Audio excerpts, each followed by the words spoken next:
If your iPhone is not responding, then you need to restart your phone.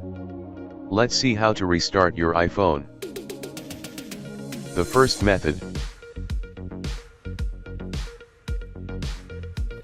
You need to press and hold volume down button and power button.